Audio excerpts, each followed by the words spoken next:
Merhaba sevgili 9. sınıf öğrencileri, Kimya Dersleri kanalına hoş geldiniz. 9. sınıf kimya 2. dönem 2. yazılıya hazırlık çalışmasındayız. Bu dersimizde katılardan başlayarak konuları tekrar edeceğiz. Aynı zamanda 15 tane de sınava yönelik tüm senaryoları içeren sınava yönelik sorular çözeceğiz. Bu derste işleyeceğimiz PDF'i açıklamalar kısmından ücretsiz olarak indirebilirsiniz diyelim ve sınava hazırlık çalışmamıza geçelim. 9. sınıf kimya 2. dönem 2. yazılıya hazırlık çalışmamızda hem konuları genel olarak tekrar edeceğiz hem de 15 tane sınava yönelik soru çözeceğiz. Katılardan başlayalım. Senaryolar genel olarak katılardan başlıyor. Katıları biz ikiye ayırıyoruz. Amorf katılar ve kristal katılar olmak üzere. Amorf katılar taneciklerin yani katıyı oluşturan taneciklerin gelişigüzel istiflendiği ve taneciklerin belirli geometrik şekli olmayan katılardır. Kristal katılar ise taneciklerin belirli bir düzende istiflendiği ve belirli geometrik şekli olan katılardır. Amorf katıların belirli erime ve donma noktaları yoktur. Sıcaklık aralığı vardır, yumuşadığı sıcaklık aralığı vardır. O aralıkta şekil de verilebilir. Hatta o aralıkta bu amorf katılar sıvı gibi davranırlar. Dolayısıyla sabit, belirli erime ve donma noktaları yoktur. Sıcaklık aralığında ki buna camsı geçiş sıcaklığı denir, yumuşarlar ve şekil verilebilirler o aralıkta. Amorf katılarda bilmemiz gereken amorf katılar cam bir amorf katıdır. Lastik, plastik, tereyağı ve mum amorf katılara bilmemiz gereken örneklerdir. Kristal katıların ise belirli erime ve donma noktaları vardır. Kristal katıları 4 alt sınıfta inceliyoruz. Bunlar güçlü etkileşimlerden iyonik bağ, kovalent bağ ve metalik bağ içeren katılardır. İyonik bağ içeren katılar iyonik kristallerdir ve iyonik kristallerde tanecikleri bir arada tutan etkileşim iyonik bağdır. Ve örgü noktalarında yani taneciklerin bir araya geldiği noktalarda iyonlar vardır. İyonik bağlı bileşiklerin hepsi iyonik kristallere örnek verilebilir. İyonik bağlı bileşikler de metal ve ametallerden oluşur kabaca. Örneğin sodyum klorür, metal ve ametalden oluşan iyonik bağlı bir bileşik. Dolayısıyla iyonik kristaldir. Öncelikle kristal katıdır. Alt sınıf olarak da iyonik kristaldir. Sezyum klorür, sezyum bir metaldir. Klor ametaldir, iyonik kristal. Çinko sülfür, çinko bir metaldir. Kükürt ametal, iyonik. Magnezyum metal, oksijen ametal, iyonik. Kalsiyum metal, flor ametal, iyonik. Dolayısıyla metal ve ametalden oluşmuş iyonik bağlı bir bileşik gördüğün zaman buna direkt iyonik kristal sınıfında diyebilirsin.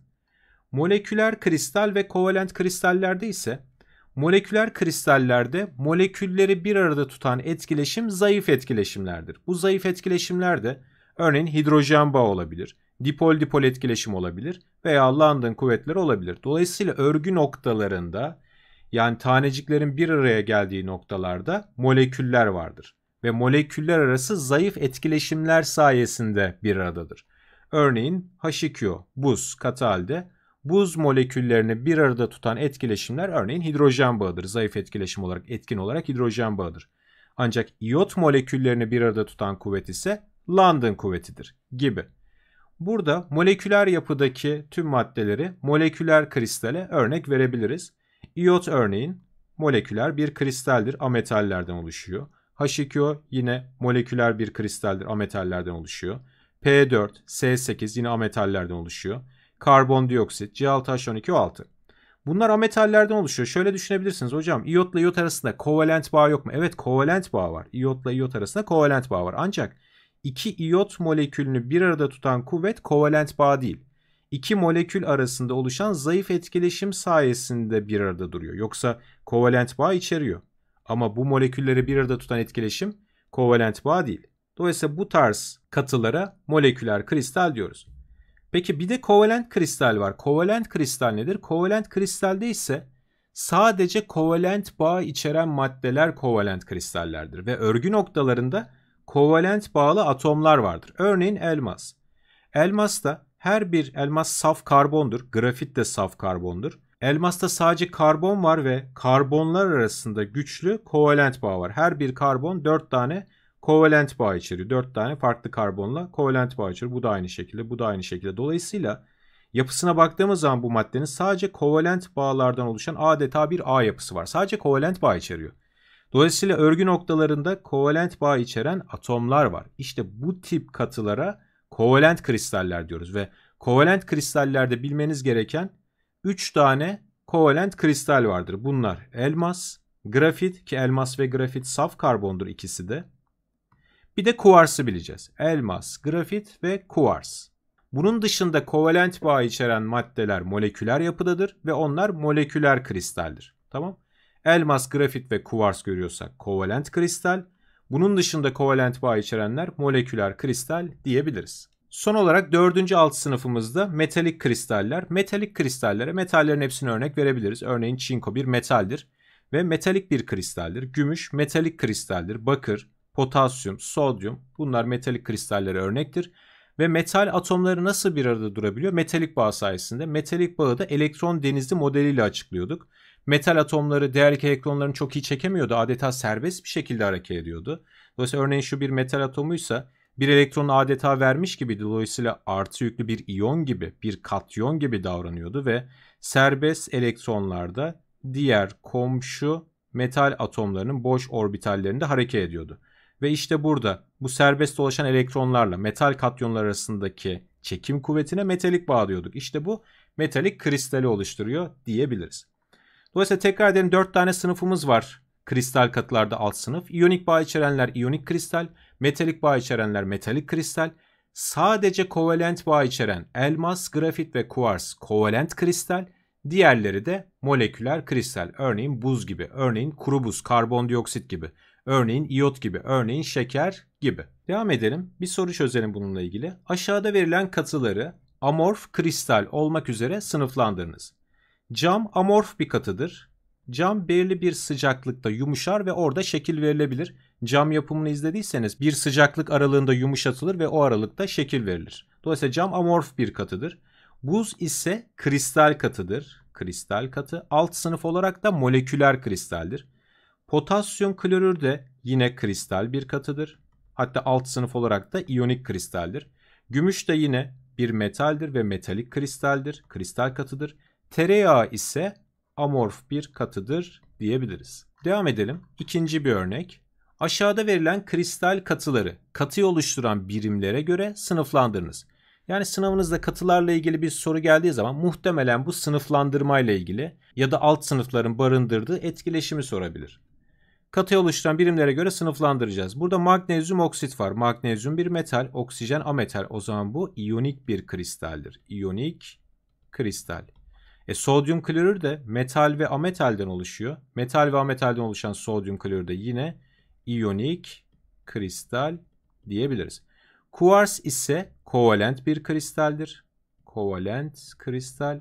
Kalsiyum bir metaldir. Dolayısıyla metalik kristal. Karbondioksit ise bakın karbon ametal, oksijen de ametal. Dolayısıyla karbondioksit moleküler bir yapıda. O zaman karbondioksitin katı hali moleküler kristal diyebiliriz. Kalsiyum karbonat. Kalsiyum bir metaldir. Karbonat ise ametallerden oluşan bir köktür. Metalle kök arasında iyonik bağ vardır. Dolayısıyla bu da iyonik kristal sınıfındadır. Elmasta sadece karbonlar arasında kovalent bağ olduğu için bu da kovalent kristaldir. Kovalent kristal. Kükürt bir ametaldir. 8 tane kükürt ametali var. Dolayısıyla bu moleküler bir yapıdadır. S8 moleküler bir yapıdadır ve bu moleküler kristal sınıfındadır. Altın ise bir metaldir. Dolayısıyla metalik kristal sınıfındadır diyebiliriz. Devam edelim sıvılarla. Sıvılarda ilk olarak buharlaşmayla başlayacağız. Bu arada sıvılara geçmeden önce kuvars burada silisyum dioksit şekilde yazılmış. Şurayı 4 olarak düzeltelim. Bu şekilde olacak. Peki sıvılar ilk olarak buharlaşmayla başlayacağız. Sıvıların birçok özelliğini inceleyeceğiz. İlk olarak buharlaşma. Sıvı haldeki bir madde örneğin su. Dışarıdan ısı yani enerji alarak gaz veya buhar haline dönüşebilir. İşte biz bu olaya buharlaşma diyoruz. Sıvının yüzeydeki taneciklerinin buhar veya gaz olarak ayrılmasına buharlaşma denir. Sıvıdan gaza geçme olayı. Bu ısı alan yani ısı alarak gerçekleşen endotermik bir olaydır. Peki buharlaşma hızı? Buharlaşma hızı, hız deyince zaten birim zaman aklımıza gelmesi gerekiyor ve buharlaşma hızı birim zamanda buharlaşan molekül sayısıdır. Birim zamanda buharlaşan molekül sayısına buharlaşma hızı denir. Ve buharlaşma hızını etkileyen temel olarak 3 tane faktör vardır. Bunlardan birisi sıvının tanecikleri arasındaki çekim kuvvettir. Bu iki sıvıyı karşılaştırmak için kullanılır. Tanecikler arasındaki çekim kuvveti sıvının ne kadar azsa buharlaşma hızı da o kadar fazla olacaktır. Tanecikler arası çekim kuvveti azaldıkça buharlaşma hızı artar. Sıcaklık arttıkça tanecikler arası çekim kuvvetleri zayıflayacağı için taneciklerin kinetik enerjisi artacağı için sıcaklık arttıkça buharlaşma hızı yine artacaktır. Sıvının bulunduğu kabın yüzey alanına da buharlaşma hızı bağlıdır. Yüzey alanı arttıkça örneğin şöyle bir kap var, bir de şöyle bir kap var. İkisinin içi de sıvıyla dolu. Sıvılar yüzeyden buharlaştığı için yüzeyin alanı genişledikçe, yüzey alanı arttıkça buharlaşma hızı artıyor. Temel olarak bu 3 faktöre bağlı buharlaşma hızı diyebiliriz. Peki buhar basıncı? Buhar basıncı sıvısıyla dengede olan buharın oluşturduğu basınca denge buhar basıncı denir. Bu arada sınavlarınızda doğrudan tanım da sorabilir. Doğrudan etkileyen faktörleri de sorabilir. Yani bu kısımları da konu olarak da mutlaka çalışın. Notlarınızı çıkartın. Yani soru olarak da bu karşınıza gelebilir. Ya da doğrudan buharlaşma hızı nedir? İşte buharlaşma hızını etkileyen faktörleri kısaca açıklayınız. Veya işte buhar basıncı nedir? Kısaca tanımlayınız. Buhar basıncını etkileyen faktörleri yazınız gibi bu tarzda sorularda normalde gelmemesi gerekiyor ama bu tarz soruların da hocalar hala sorduğunu görebiliyoruz. Dolayısıyla sizin sınavınızda da karşınıza gelebilir. Buhar basıncı şöyle kapalı bir kap düşünelim. Bu kabın içerisinde örneğin bir su olsun, bir sıvı. Sıvılar her sıcaklıkta buharlaştığı için buradaki sıvı buharlaşacak, sonra yoğunlaşacak, buharlaşacak, yoğunlaşacak. Bir süre sonra buharla sıvı arasında bir denge oluşacak. Bu denge durumunda buradaki buhar taneciklerin bu kabın çeperine yaptığı basınca denge buhar basıncı, kısaca da buhar basıncı diyoruz. Yani buharın yaptığı basınç. Buhar basıncı 3 faktöre bağlıdır. Birincisi sıvının cinsine bağlıdır. Yani farklı sıvıların buhar basınçları farklıdır. Sıvının cinsi, şuna birinci madde diyelim. Birinci maddeyi şurada açıklayalım. Sıvının cinsi deyince aklımıza hemen tanecikler arası çekim kuvveti gelmesi gerekiyor. Bir sıvının tanecikler arası çekim kuvveti ya da moleküller, eğer moleküler yapılı bir sıvıysa moleküller arası çekim kuvveti arttıkça buhar basıncı azalır. Çünkü tanecikler arası çekim kuvveti arttıkça, örneğin şunlar sıvı tanecikler olsun, aralarındaki çekim kuvveti ne kadar güçlü olursa bu kuvvetlerin yenilip kırılıp bunun buhar haline geçmesi o kadar zorlaşmaz mı? Evet. Dolayısıyla moleküller arası, tanecikler arası çekim kuvveti ne kadar yüksek olursa buhar basıncı, buharlaşması zorlaşacağı için, buhar tanecik sayısı azalacağı için buhar basıncı azalır diyebiliriz. Dolayısıyla karşımızda 2 tane sıvı var. Moleküller arası çekim kuvveti kimin yüksekse onun buhar basıncı düşük diyebiliriz. İkincisi saflığına bağlıdır. Saflığı da şu: eğer ki siz saf bir suyun içerisine tuz, şeker gibi maddeler atarsanız ve attığınız bu maddenin derişimi artarsa buhar basıncı yine azalır. Neden? Çünkü tuz, şeker gibi maddeler attığınız zaman, örneğin şunlar tuz tanecikleri olsun, şeker tanecikleri olsun. Su molekülleri bunlarla yeni etkileşimler kuracak. Dolayısıyla bazı buharlaşacak buhar tanecikleri buharlaşamayacak. Buhar tanecik sayısı azaldığı için de buhar basıncı ne olur? Azalır. İkinci durum da bu. Üçüncüsü ise sıcaklık. Sıcaklık ise sıcaklık arttıkça, sıcaklığı şöyle yazalım. Sıcaklık arttıkça buhar basıncı artar. Çünkü sıcaklık arttıkça tanecikler arası çekim kuvvetleri kırılır. Dolayısıyla daha çok tanecik buharlaşır. Aynı zamanda taneciklerin kinetik enerjisi, hızı artar. O yüzden buhar basıncı da artar diyebiliriz. Tekrar edelim. Burası doğrudan soru olarak karşınıza gelebilir. Buhar basıncı sıvısıyla dengede olan buharın yaptığı basınçtır. 3 tane faktöre bağlıdır. Sıvının cinsine bağlıdır ve moleküller arası çekim kuvveti arttıkça buhar basıncı azalır. Tuz, şeker gibi maddeler attığınız zaman, yani sıvının saflığını bozduğunuz zaman, attığınız bu maddenin derişimi arttıkça buhar basıncı yine azalır. Sıcaklık arttıkça buhar basıncı artar. Bunun dışındaki faktörlere ise bağlı değildir. Örneğin kabın hacmine, kabın şekline, işte ağzı açık bir kapta dış basınca bağlı değildir. Özellikle dış basınç konusu gelir. Birazdan göreceğiz. Kaynama noktası dış basınca bağlıdır. Ancak buhar basıncı dış basınca bağlı değildir. Yani şöyle düşünmemiz gerekiyor. Bu 3 faktöre bağlı. Bunun dışında karşımıza ne gelirse gelsin faktör olarak buhar basıncı ona bağlı değildir. O faktörlerle değişmez diyebiliriz. Peki devam edelim. Bunlarla ilgili sorular çözelim. Üçüncü soru. Aşağıdaki deniz seviyesinden farklı yükseklikteki, bakın deniz seviyesinden farklı yükseklikte, yani farklı dış basınçlardaki iki sıvının buhar basınçlarını karşılaştırınız. Bakalım, sıvılardan birincisi sol taraftaki 60 derecede su, 60 derecedeki saf su. Sağ taraftaki de yine 60 derecede etil alkol. Peki deniz seviyesinden farklı yükseklikteler ya, biz burada buhar basıncını karşılaştırıyoruz. Farklı dış basınçta olmaları bunların buhar basıncını etkilemez. İster aynı ortamda olsunlar, ister deniz seviyesinden farklı yerlerde olsunlar. Bu buhar basıncını etkilemez. Bu faktör gitti. Peki sıcaklığa bakıyorum. Sıcaklıkları da aynı. İçerisinde tuz, şeker gibi maddeler yok. O zaman sadece burada sıvının cinsine bakıyorum. Burada su var, burada etil alkol var. Peki suyun kendi molekülleri arasında hidrojen bağları vardır. Su polardır ve moleküller arasında hidrojen bağı vardır. Etil alkolün ise kendi moleküller arasında yine hidrojen bağı vardır. Ancak suyun hidrojen bağı yapma kapasitesi etil alkolden daha büyük olduğu için suyun moleküller arası çekim kuvveti etil alkolden büyüktür. O zaman moleküller arası çekim kuvveti suyun büyük, etil alkol diyebilir miyiz? Evet. Peki moleküller arası çekim kuvvetiyle buhar basıncı ters orantılıydı. Moleküller arası çekim kuvveti arttıkça buhar basıncı azalıyordu. Dolayısıyla moleküller arası çekim kuvveti büyük olan suyun buhar basıncı daha düşüktür. Moleküller arası çekim kuvveti düşük olan etil alkolün buhar basıncı daha büyük diyebiliriz. O zaman buhar basınçları karşılaştırması, etil alkolün büyük, su. Örneğin 60 derece sıcaklıkta bu suyun buharının basıncı, P su buharının basıncı atıyorum 70 milimetre civayken etil alkolün daha fazladır, atıyorum 100 milimetre civadır gibi diyebiliriz. Bir diğer soru, dördüncü soru. Aşağıda verilen kaplardaki sıvıların buhar basınçlarını karşılaştırınız. Yine bakalım sıvılara. 40 derecede tuzlu su, 40 derecede saf su, 60 derecede saf su. Peki önce aynı sıcaklıktaki tuzlu suyla saf suyu karşılaştıralım. Saf suyun 40 derecede bir buhar basıncı var. Siz içerisine tuz attığınız zaman buhar basıncı ne oluyor? Düşüyor. Örneğin 40 derecedeki bu saf suyun buharının basıncı, işte buhar diyelim, buharının basıncı atıyorum 60 milimetre civa olsun. İçerisine tuz attığınız zaman bu düşecektir. Atıyorum 60 değil de atıyorum 58 olacaktır gibi. Peki 40 derecede saf su var, bir de 60 derecede saf su var. 40 derece saf su ile 60 derece saf suyu karşılaştıralım. Sıcaklık arttıkça buhar basıncı artmıyor muydu? Evet. O zaman buradaki buharın 60 derecedeki suyun buhar basıncı 40 dereceden daha büyüktür. Bu 60 ise atıyorum bu 78'dir gibi.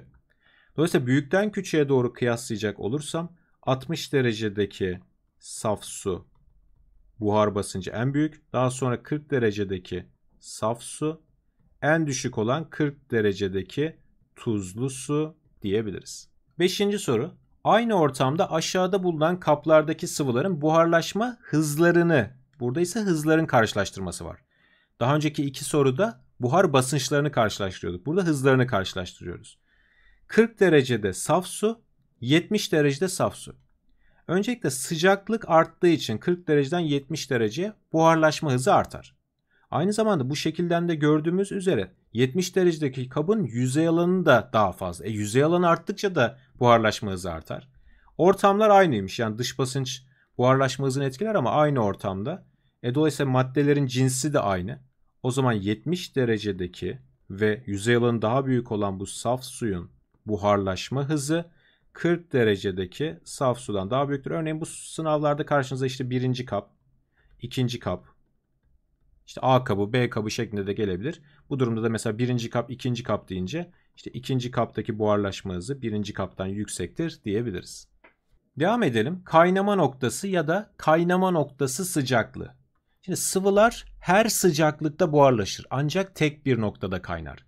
Sıvılar her sıcaklıkta yüzeydeki tanecikleri buharlaşabilir. Ama kaynama noktasına geldiği zaman artık sadece yüzeydeki değil, sıvının her yerinde buharlaşma olayı gerçekleşir. İşte biz buna kaynama diyoruz. O kaynamanın gerçekleştiği sıcaklığa da kaynama noktası sıcaklığı ya da doğrudan kaynama noktası ya da kaynama sıcaklığı diyoruz. Ve tanımı da şu şekilde: sıvının yüzeyinde oluşan buhar basıncının dış basıncı eşit olduğu sıcaklık noktasına kaynama sıcaklığı ya da kaynama noktası diyoruz. Sıvının bir buhar basıncı var ve sıcaklık arttıkça artmıyor mu? Örneğin şu sıvı diyelim ki bunun bir buhar basıncı var, işte 60 derecede diyelim ki. Bir de dış basınç var, P dış. Bu sıvının sıcaklık arttıkça buhar basıncı artıyor ve ne zaman ki dış basıncı eşit olur, o zaman eşit olduğu sıcaklık değeri kaynama noktasıdır ve sıvı o noktada kaynamaya başlıyor. Kaynama noktası da 3 faktöre bağlıdır. Bu arada buhar basıncı için şunu söyleyelim. Buhar basıncının bağlı olduğu faktörler 3 tane faktöre bağlıydı. İlk harflerinden hareketle de aklımızda tutabiliriz. 3S diyerek bakın S, S, S. Sıvının cinsi, saflık, sıcaklık 3S'ye bağlı. Kaynama noktası ise SSD'dir. Yine sıvının cinsi ve saflığa bağlı, aynı buhar basıncı gibi ama ters orantılı şekilde. Bir de dış basınca bağlıdır kaynama noktası. Sıvının cinsi deyince yine farklı iki sıvının kaynama noktasını karşılaştırmak için kullanıyoruz. Yine moleküller arası çekim kuvveti aklımıza gelmesi gerekiyor. İki sıvıdan moleküller arası çekim kuvveti yüksek olanın kaynama noktası da yüksektir. Çünkü moleküller arası çekim kuvveti ne kadar yüksekse onun kırılması için o kadar yüksek enerji verilmesi gerekiyor. Dolayısıyla daha yüksek sıcaklık değerlerinde kaynıyor sonucuna ulaşabiliriz. Saflığına bağlıdır. Yine tuz, şeker gibi maddeler atılırsa ve atılan bu maddenin derişimi arttıkça kaynama noktası artar. Bakın aynı karşılaştırmada buhar basıncı azalıyordu. Moleküller arası çekim kuvveti arttıkça buhar basıncı azalıyordu ama kaynama noktası artıyor. Tuz, şeker attıkça buhar basıncı azalıyordu ama kaynama noktası artıyor. Dolayısıyla kaynama noktası ile buhar basıncı ters orantılı olarak da düşünebiliriz. Peki dış basınç azaldıkça ise şöyle basınç yazalım ya da basınç azaldıkça kaynama noktası azalır. Çünkü sıvının buhar basıncının dış basınca eşit olduğu sıcaklık kaynama noktası. Dış basınç ne kadar düşerse sıvının buhar basıncının dış basınca eşit olacağı sıcaklık o kadar düşecektir. Veya tersten basınç arttıkça dış basınç kaynama noktası artar diyebiliriz. Aklımızda da S, S, D şeklinde tutabiliriz. Devam edelim. 2 tane soru kaynama noktası ile ilgili. Birincisi 6. soru. Aynı ortamda bulunan aşağıdaki sıvıların kaynama noktalarını kıyaslayınız. Aynı ortam dediğine göre o zaman bunların bulunduğu ortamın dış basıncı aynı ortamdalar. Örneğin burada 1 atm dış basınç varsa burada da 1 atm var. Yani burada dış basınca bakmayacağız. Peki bakalım. 40 gram saf su, 80 gram saf C5H12. Bu arada buhar basıncı için söyledik, kaynama noktası için de söyleyelim. Bakın kaynama noktasını etkileyen 3 tane faktörden bahsediyoruz. Peki bunun dışındaki faktörler, bunun dışında hiçbir faktör kaynama noktasını etkilemez. Örneğin sıcaklık kaynama noktasını etkilemez. Sıcaklık ne olursa olsun o sıvının kaynayacağı tek bir sıcaklık değeri var. Örneğin ısıtıcının gücü, örneğin bulunduğu kabın hacmi, şekli, sıvının miktarı. Bunlar kaynama noktasını etkilemez. Yani şöyle düşüneceğiz. Bu 3 faktör etkiler. Bunun dışında herhangi bir şey karşımıza geldiği zaman kaynama noktasını etkilemez diyebiliriz. Peki mesela burada kütle farklılıkları da var. 40 gram saf su, 80 gram işte farklı madde. Kütle kaynama noktasını etkilemez. Örneğin bir bardak su da 100 derecede kaynar. Bir oda dolusu su da 100 derecede kaynar. Yani sıvının miktarı kaynama noktasını etkilemez. Peki 40 gram saf su var. Burada kütlenin bir önemi yok. Tamamen bunun etkilemez olduğunu ifade etmek için bunu verdim. Burada 80 gram önemli değil bu. Kütle önemli değil. Dış basınç aynı. Biz burada neye bakacağız o zaman? Sıvıların cinsleri farklı burada. Burada saf su var. Burada C5H12 var. Saf su yani H2O'nun molekülleri arasında hidrojen bağı vardır. Hidrojen bağı. C5H12 ise sadece karbon ve hidrojenden oluşan apolar bir moleküldür. Dolayısıyla molekülleri arasında yalnızca London kuvveti vardır. Ve moleküller arası çekim kuvveti arttıkça kaynama noktası ne olur demiştik? Artar demiştik. O zaman saf suyun kaynama noktası C5 saf C5H12 yani pentan, N-pentan C5H12 sıvısından daha yüksektir diyebiliriz. Peki 7. soru. Aşağıda verilen kaplardaki sıvıların kaynama sıcaklıklarını karşılaştırınız. Dış basınç 1 atm, burada da 1 atm, burada 0.7 atm. O zaman dış basıncın da burada etkisi var. Önce aynı dış basınçta bulunan tuzlu su ve saf suyu karşılaştıralım. Saf suyun bir kaynama noktası var. Atıyorum kaynama noktası diyelim ki 100 derece. Bu ortamda 100 derece olsun. Tuzlu su ise içerisine suyun tuz, şeker gibi maddeler atılınca kaynama noktası yükseliyordu. O zaman burada 100'den daha büyük. Atıyorum 102 derece. Peki burada da saf su var ama dış basınç daha az. Dış basınç azaldıkça kaynama noktası azalıyordu. 2 ve 3. kapları karşılaştırırsam 3. kaptaki kaynama noktası 100'den daha düşük, atıyorum 98 derece. O zaman şimdi karşılaştırırsam Bu 3 kaptan şöyle, hatta kaplara birinci, ikinci, üçüncü kaplar diyelim. Birinci kaptaki tuzlu suyun kaynama noktası en büyük. Daha sonra ikinci kaptaki kaynama noktası en düşük olan 0,7 atm dış basınç olan ortamda bulunan üçüncü kaptaki sıvının kaynama noktasıdır diyebiliriz. Devam edelim. Viskozite. Viskozitenin tanımı sıvıların akmaya karşı gösterdiği dirençtir. Sıvıların akmaya karşı gösterdiği dirence viskozite denir. Viskozitenin tersi de akıcılıktır. Bir sıvının viskozitesi ne kadar yüksekse akıcılığı veya akışkanlığı o kadar düşüktür diyebiliriz. Örneğin aynı sıcaklıktaki bal ve suyu düşünelim. Bal da bir sıvı, su da bir sıvı. Hangisinin akışkanlığı daha yüksek? İkisini bir bardağa doldurup ters çevirsem su direkt akar. Ancak bal çok yavaş bir şekilde akacaktır. Yani balın akışkanlığı suya göre düşük. O zaman viskozitesi daha yüksek diyebiliriz. Viskozite temel olarak iki faktöre bağlıdır. Bunlar moleküller arası çekim kuvvetine bağlıdır yine iki sıvının karşılaştırmasında ve moleküller arası çekim kuvveti arttıkça viskozite artar. Sıcaklığa ise ters orantılı olarak bağlıdır. Sıcaklık arttıkça moleküller arası çekim kuvveti zayıflayacağı için viskozite değeri azalır. O zaman bir sıvının viskozitesi düşük sıcaklıkta ve yüksek moleküller arası çekim kuvvetine sahipse viskozitesi o kadar yüksek diyebiliriz. Peki 8. soru. 25 derecede gliserin, 40 derecede saf su. Yukarıda verilen sıvıların viskozitelerini karşılaştırınız. Öncelikle sıcaklığı düşük olduğu için bir kere daha yüksek viskoziteye sahip. Bir de gliserinin moleküllerinde birden çok hidroksil grubu var. Suda ise bir tane var. Dolayısıyla gliserinin hem moleküller arası çekim kuvveti yüksek, o yüzden viskozitesi yüksek, hem de sıcaklığı düşük, o yüzden de viskozitesi yüksek. İki durumdan da gliserinin viskozitesi saf sudan yüksektir, büyüktür diyebiliriz. Peki viskozite ile ilgili başka bir soru. Eşit hacim ve aynı sıcaklıktaki X, Y, Z sıvılarını özdeş bilyeler aynı anda bırakıldığında bir süre sonra üstteki durum oluşmaktadır. Buna göre bu sıvıların viskozite ve akışkanlıklarını karşılaştırınız. Önce viskoziteyi karşılaştıralım. Şimdi burada her şey aynı, sadece sıvıların cinsleri farklı. İşte sıcaklık aynı, eşit hacim, özdeş bilyeler aynı noktadan işte aynı açıyla bırakılıyor. Bir süre sonra bakıyorum bu Y sıvısındaki bilye çok daha yukarıda, yani çok yavaş hareket ediyor. X'te ise ortanın aşağısında, Z sıvısına bırakılan bilye ise aynı süre sonunda, örneğin 10 saniye sonra direkt dipte. O zaman Y sıvısının viskozitesi burada en yüksektir diyebilirim. Daha sonra X, daha sonra Z. Akışkanlık ise bunun tam tersidir.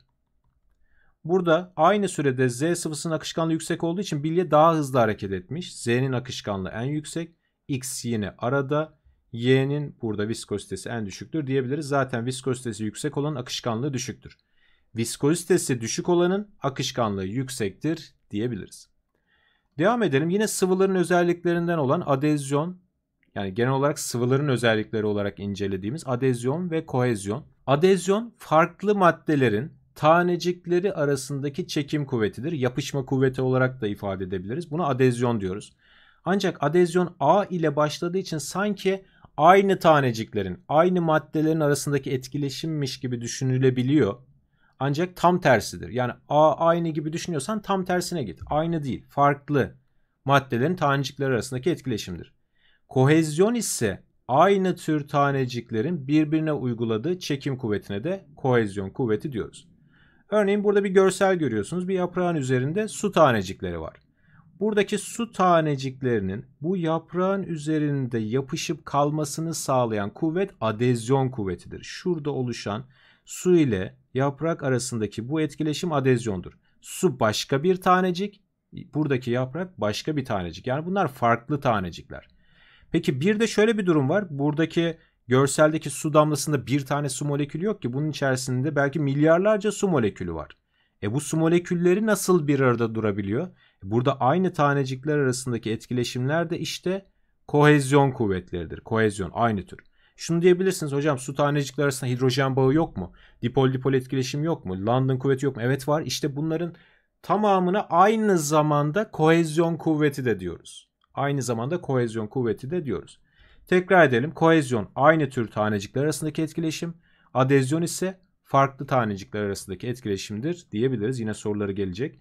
Yüzey gerilimi de kohezyon kuvvetleri sebebiyle sıvıların yüzeyinde oluşan dirençtir. Burada iki tane görsel görüyorsunuz.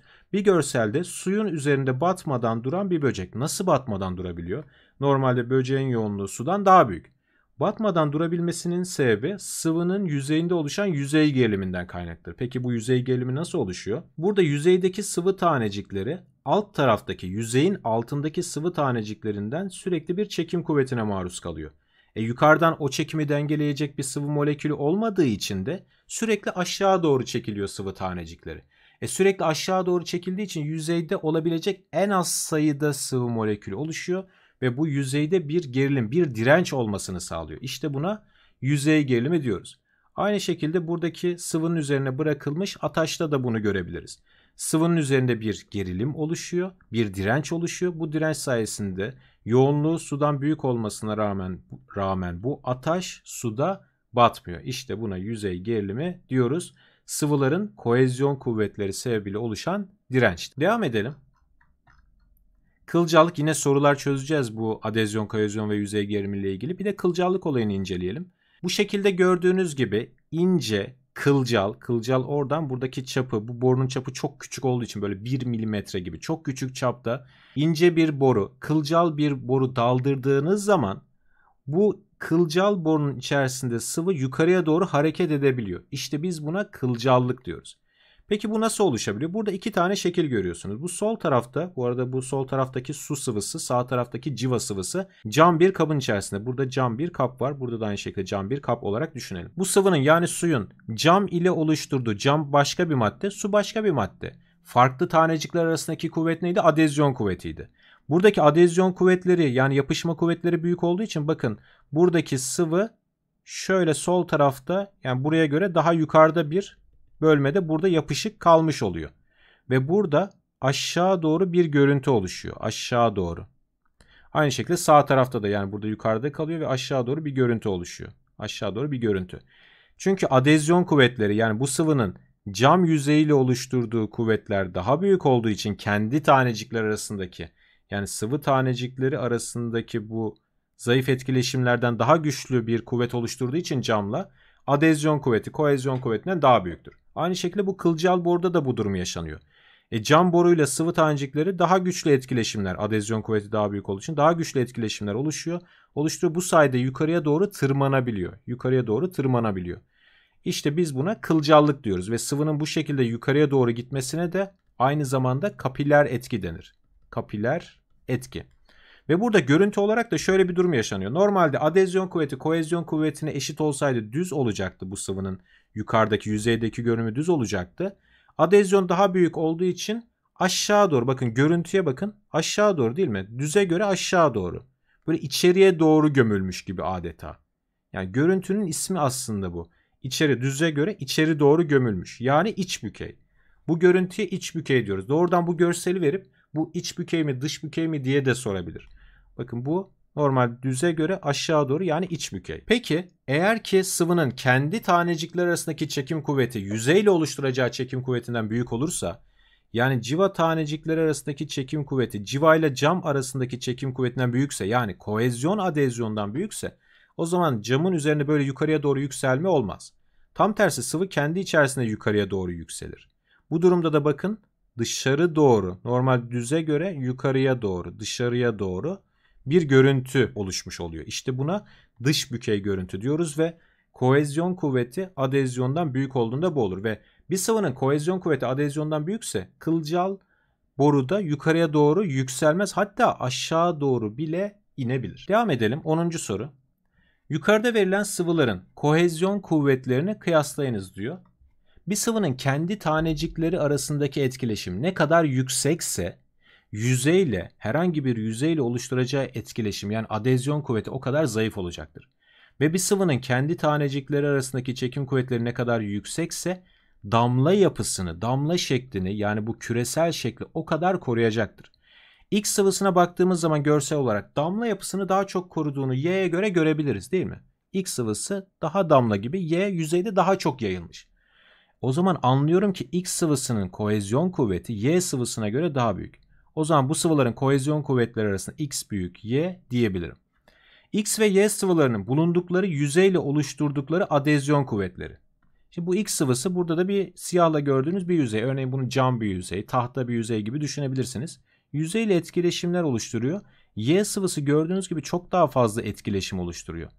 Dolayısıyla Y sıvısının oluşturduğu adezyon kuvvetleri X sıvısının bu yüzeyle oluşturduğu adezyon kuvvetlerinden daha büyüktür. Hatta Y sıvısının adezyon kuvveti, Y sıvısında burada adezyon kuvveti kohezyondan büyük olduğu için Y sıvısı burada yüzeyi ıslatan sıvıdır. Islatan. Burada ise X sıvısı yüzeyi ıslatmayan sıvıdır. Örneğin civa bir yüzeye döküldüğü zaman civada kohezyon kuvvetleri çok yüksek olduğu için, çünkü zaten sıvı halde bir metal, çok yüksek olduğu için yüzeyleri civa ıslatmaz. Ancak suyu mesela bir tahtanın üzerine dökün, yüzeyi ıslatır, veya bir cam yüzeye suyu dökün, ıslatır. Çünkü suyun kohezyon kuvvetleri camla oluşturduğu adezyon kuvvetlerinden küçük olduğu için. Şöyle de yapabiliriz bu arada. X sıvısı için X sıvısının kohezyon kuvvetleri adezyondan büyük, bu yüzeyle oluşturduğu durum için. Y sıvısının ise adezyon kuvvetleri kohezyon kuvvetlerinden büyük diyebiliriz. Peki 11. soru. Adezyon kohezyonla ilgili aşağıda verilen olayların adezyon kohezyon hangisiyle ilgili olduğunu karşısına yazınız. Sınavda böyle bir soru karşınıza gelebilir. Bazı olaylar verir. Bu adezyonla ilgili mi, kohezyonla mı ilgili? Bunu yazınız der. Bakıyorsunuz, eğer ki aynı tanecikler arasında olan bir durumsa kohezyon kuvvetleriyle ilgili diyorsunuz. Farklı tanecikler, farklı maddeler arasıysa adezyon diyorsunuz. Saç tellerinin birbirine dolanmasıyla oluşan örgü. Bu sadece saç tellerinin bir arada durmasıyla ilgili değil mi? Yani aynı maddelerin bir arada durmasıyla ilgili değil mi? O zaman bu kohezyonla ilgilidir. Kohezyon kuvvetleriyle ilgilidir. Duvar kağıdının duvara yapışması. Duvar kağıdı farklı bir madde, duvar farklı bir madde. Duvar kağıdı duvara yapışıyor adeta. Farklı maddeler arasında hangi kuvvet etkilidir? Adezyon kuvvetleri etkilidir. Adezyon diyebiliriz. Su damlacıklarının bir arada kalması. Su damlacıkları aynı tanecikler. Aynı tanecikler arasında kohezyon kuvvetleri vardır. Yağmur damlalarının cam üzerindeki duruşu. Yağmur damlası farklı bir madde, cam yüzey, cam farklı bir madde. Burada o zaman adezyon kuvvetleri etkili diyebiliriz. Ayakkabı tabanının zeminle teması. Ayakkabı tabanı farklı bir madde, zemin farklı bir madde. O zaman bu da yine adezyonla ilgilidir diyebiliriz. Devam edelim. Bir başka soru, 12. soru. Aşağıdaki özdeş deney tüplerinde aynı sıcaklıkta X ve Y sıvıları bulunmaktadır. Yüzey görünümlerini iç bükey, dış bükey olarak yazınız. Öncelikle X sıvısı için, X sıvısının bulunduğu kap için. Bakıyorum şimdi, şöyle düz bir çizgi çektiğim zaman bakın dışarıya doğru değil mi? Değil mi? O zaman dış bükey. Dışarıya doğruysa dış bükey. Peki Y için bir çizgi çekiyorum. Aşağı doğru değil mi görüntü? Evet, o zaman iç bükey. İçeri doğru girmiş. O zaman Y sıvısı içinde görüntü, cam yüzeyle oluşturduğu görüntü iç bükey diyebiliriz. Peki deney tüplerinde adezyon ve kohezyon kuvvetlerini karşılaştırınız. Birinci kap, şurası birinci olsun, şurası ikinci olsun. Birinci kapta bakın, kendi tanecikler arasındaki etkileşim, yani kohezyon kuvvetleri adezyon kuvvetlerinden daha büyük olduğu için zaten dış bükey görüntü oluşturmuş. İkinci kapta ise bakın yüzeyle oluşturduğu, yani cam kapla oluşturduğu, bu deney tüpüyle oluşturduğu adezyon kuvvetleri daha büyük olduğu için zaten burada cam ile yukarıya doğru tırmanabilmiş. O yüzden ikinci kapta adezyon kuvveti büyük, kohezyon kuvveti diyebiliriz. 13. soru. Yukarıda verilen sıvıların aynı şartlarda kohezyon kuvvetlerini kıyaslayınız. Kohezyon kuvveti bir sıvının kendi tanecikler arasındaki etkileşim değil mi? Evet. Kendi tanecikler arasındaki etkileşim ne kadar kuvvetliyse kohezyon kuvveti de o kadar büyüktür. Yani moleküller arası çekim kuvvetine bakacağız. Gliserinin moleküller arasında hidrojen bağı vardır ve birden çok hidroksil grubu var. Suyun da moleküller arasında hidrojen bağı vardır. Etil alkolün de moleküller arasında hidrojen bağı vardır. Ancak suda bir tane OH grubu var. Etil alkolde de bir. Ancak suyun hidrojen bağı yapma kapasitesi etil alkole göre büyüktür. O zaman bu üçü arasında gliserinin tanecikleri arasındaki çekim kuvveti en büyük olduğu için kohezyon kuvvetlerden büyük. Su arada, etil alkolün ise tanecikler arası çekim kuvveti diğerlerine göre küçük. O zaman kohezyon kuvvetleri de küçük diyebiliriz. Yukarıdaki görsel üzerinden yüzeyi ıslatan sıvıları kısaca açıklayınız. Burada bir su taneciği var, cam yüzeyi var. Eğer ki cam yüzeyle bu su arasında oluşan, yüzeyde oluşan adezyon kuvvetleri, camla su arasındaki adezyon kuvvetleri suyun kendi tanecikleri arasında olan kohezyon kuvvetinden büyükse şöyle adezyon büyük kohezyon ise sıvı, cam, hatta sıvımız su cam yüzeyde yayılır. Yüzeyi ıslatır. Bunun gibi sıvılara yüzeyi ıslatan sıvılar denir. Yani bir sıvının yüzeyi ıslatması için o yüzeyle arasında oluşan adezyon kuvvetlerinin kendi arasındaki kohezyon kuvvetlerinden büyük olması lazım. Eğer kohezyon adezyondan büyük olursa yüzeyi ıslatmaz diyebiliriz ve bu şekilde yüzeyi ıslatan sıvıları açıklayabiliriz. Peki son başlığımız yüzey gerilimini etkileyen faktörler. Yüzey gerilimini temel olarak 3 faktör etkiler. Birincisi sıvının cinsi. Sıvının cinsinde daha önce de olduğu gibi moleküller arası çekim kuvvetine bakıyoruz. Moleküller arası çekim kuvveti arttıkça kohezyon kuvvetleri artacağı için yüzey gerilimi de artıyor. Sıcaklık ise sıcaklık arttıkça tanecikler arası çekim kuvveti azalacağı için yüzey gerilimi azalır. Aynı viskozitedeki gibi. Viskozitede moleküller arası çekim kuvveti arttıkça viskozite artıyordu. Burada da yüzey gerilimi artıyor. Viskozitede sıcaklık arttıkça viskozite azalıyordu. Burada da yüzey gerilimi azalıyor. Aynı. Bir de üçüncü bir durum var burada. Sıvıda çözünen madde safsızlık da yüzey gerilimini etkiler. Eğer ki o sıvıda iyi çözünen bir madde atarsanız, örneğin suya tuz atarsanız burada yüzey gerilimi artar. Çünkü tanecikler arası çekim kuvveti artacaktır. Ancak sıvının içerisine suda hiç çözünmeyen ya da çok az çözünen bir madde atarsanız, örneğin su için sabun ve deterjan gibi maddeler atarsanız bu kohezyon kuvvetlerini azaltır. Dolayısıyla yüzey gerilimini de azaltır. Tekrar edecek olursak moleküller arası çekim kuvveti arttıkça yüzey gerilimi artar. Sıcaklık arttıkça azalır. Tuz gibi maddeler çözerseniz yüzey gerilimi artar. Sabun, deterjan gibi maddeler atarsanız yüzey gerilimi azalır. Ki sabun, deterjan gibi maddeler yüzey aktif maddelerdir. Yani yüzeyi yumuşatır gibi de düşünebiliriz. 15. ve son sorumuz. Aşağıda yoğunluğu sudan büyük olmasına rağmen batmadan duran ataş bulunmaktadır. A şıkkı, ataşın batmadan su yüzeyinde kalmasının sebebi tabii ki sıvının yüzey geriliminden kaynaklıdır. Bunun sebebine yüzey gerilimi yazalım. Bardaktaki suyun sıcaklığı arttırılırsa yüzey gerilimi ne olur? Azalır. Sıcaklık arttıkça buradaki sıvının tanecikler arası çekim kuvveti azalacağı için yüzey gerilimi azalır. Belki de ataş bu durumda batacaktır. Bardaktaki suya tuz atılırsa yüzey gerilimi ne olur? Tuz atılırsa tanecikler arası çekim kuvveti artacağı için, çünkü tuz suda iyi çözünür, yüzey gerilimi artar. Batmayan ataş batmamaya devam eder.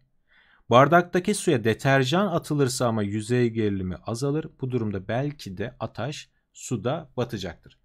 Ve bununla birlikte sınava hazırlık çalışmamız bitmiş oldu. Şunu diyebilirsiniz, hocam nano parçacıklar yok. Nano parçacıkların notları yetişmedi. O yüzden bu yazılı hazırlık çalışmasında nano parçacıklar yer almıyor. Sizin sınavınızda varsa bir soru ya vardır ya hiç yoktur nano parçacıklar. O yüzden varsa eğer ki kitabınızdan nano parçacıkları çalışmanızda fayda var. Şunu da söyleyeyim, bu bir tekrar videosuydu ve 15 tane soru var. En doğru çalışma tabii ki konulara detaylı ve derinlikli bir şekilde çalışmaktır.